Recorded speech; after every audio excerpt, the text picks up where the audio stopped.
Hi, இன்றைக்கி கனவா கறி செஞ்சுருக்கிறேன். வாங்க எப்படி செய்திருக்கிறேன்னு பார்ப்போம்.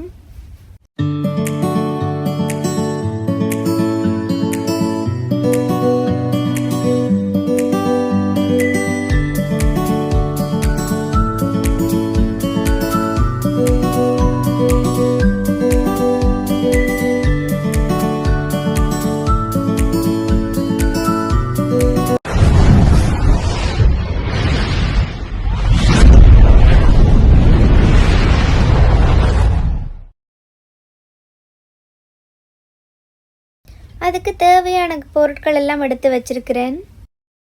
அடுப்பில் சட்டியை வச்சு அடுப்பை ஆன் பண்ணிவிட்டு தேவையான அளவு எண்ணெய் ஊற்றி கொள்ளுவோம். அதுக்கு பிறகு தேவையான அளவு உள்ளீடுகள் எல்லாத்தையும் போட்டுக்கொள்ளுவோம். கடுகு, பெருஞ்சீரகம், வெந்தயம், ஒரு சின்ன துண்டு பட்டை, 2 கராம்பு எல்லாத்தையுமே போட்டு கொஞ்சம் எண்ணெயில் பொரிய விட்டு கொள்ளுவோம். அதை லைட்டாக இந்த மாதிரி எண்ணெயில் தட்டி விட்டுட்டு இஞ்சி பூண்டு பேஸ்ட் சேர்த்துக்கொள்ளுவோம். அது என்னமோ தெரியல, எத்தனை வகையான பாத்திரங்களை சமைச்சாலுமே இந்த மண் சட்டியில் சமைச்சு சாப்பிட்ற மாதிரியான ருசி எந்த ஒன்றுலேயுமே வருதில்லை. அவ்வளோ டேஸ்ட்டாக இருக்கும் இந்த மண் சட்டியில் சமைக்கிற சாப்பாடு எல்லாமே. இப்போ அதில் 2 பச்சை மிளகாயை போட்டு கொஞ்சமாக வெட்டி வச்சுருக்கிற உள்ளியையும் போட்டு கலந்து கொள்ளுவோம். உள்ளி உடம்புக்கு ரொம்பவே நல்லதுன்றதால நான் நிறையவே சேர்த்து கொள்ளுவேன். இனி அதுக்கு பிறகு கொஞ்சமாக வெட்டி வச்சுருக்கிற வெங்காயத்தை கலந்து கொள்ளுவோம். அதை நல்லா வதக்கி பொன்னிறமாக வரட்டும். என்னடா உங்களுக்கு கனவாக்கறி செய்ய தெரியாத இவள் வர செய்து காட்டுறாள் அப்படின்னு நினைக்காதீங்க. நான் செய்ததை உங்களோட ஷேர் பண்ணியிருக்கிறேன். இப்போ வெட்டி வச்சிருக்கிற தக்காளி பழத்தை சேர்த்து வதக்குவோம். தக்காளி பழம் நல்லா அவிஞ்சு வெங்காயத்தோட நல்லா சேர்ற மாதிரி வரட்டும். அதுக்கு பிறகு கொஞ்சமாக தக்காளி பேஸ்ட் சேர்த்துக்கொள்ளுவோம். இது நீங்கள் சேர்க்கணுமென்ற அவசியம் இல்லை, நான் சேர்க்கிறேன். ஏன்னா எனக்கு கறி கொஞ்சம் திக்காக வர்றது பிடிக்கும்.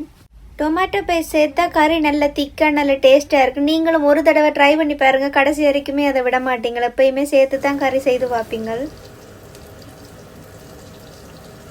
இப்போ நாங்கள் கழுவி வச்சிருக்கிற கணவாயை இதோட சேர்த்துக்கொள்ளுவோம். இந்த கணவாயை ஒரு 2 நிமிஷம் போல் இந்த வெங்காயம் தக்காளி பழம் எல்லாத்தோட நல்லா மிக்ஸ் பண்ணிவிட்டு ஒருக்கா மூடி விடுங்க. ஏன்னா அதிலிருந்தே தண்ணி கொஞ்சம் பிரிஞ்சு வரும். அதுக்கு பிறகு தேவையான அளவு தண்ணி சேர்த்துக்கொள்ளலாம். அதை இந்த மாதிரி கலந்து விட்டுட்டு கொஞ்சமாக மஞ்சள் தூள், உப்பு, மிளகாய் தூள் எல்லாத்தையும் சேர்த்துட்டு மூடி விடுங்க.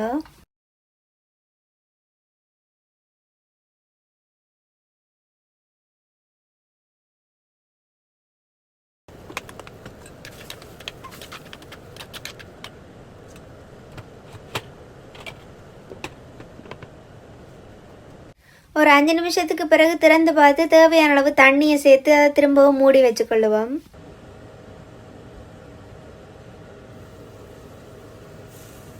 இப்போ குழம்புல இருக்கிற தண்ணியெல்லாம் நல்லா வத்தி வர்ற ஸ்டேஜில் தேவையான அளவு பாலை சேர்த்துக்கொள்ளுவோம்.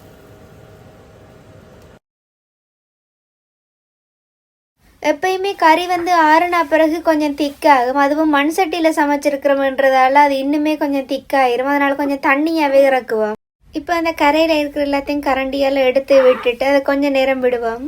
கடைசியாக கொஞ்சமாக கொத்தமல்லியில் சேர்த்துட்டு எங்களோட அம்மா ஸ்ரீலங்காவில் இருந்து அனுப்பின இறைச்சி தூளும் இருந்தது, அதையும் கொஞ்சமாக கலந்துட்டு மூடி வச்சாச்சு. கொஞ்ச நேரத்துக்கு பிறகு திறந்து பார்த்தா குழம்பு தயாராகிட்டது. இப்போ கணவாய்க்கறி ரெடி. நீங்களும் கணவாய்க்கறியை ட்ரை பண்ணிவிட்டு எப்படி இருக்குன்னு கமெண்ட்டில் சொல்லுங்கள். தேங்க்ஸ் ஃபார் வாட்சிங்.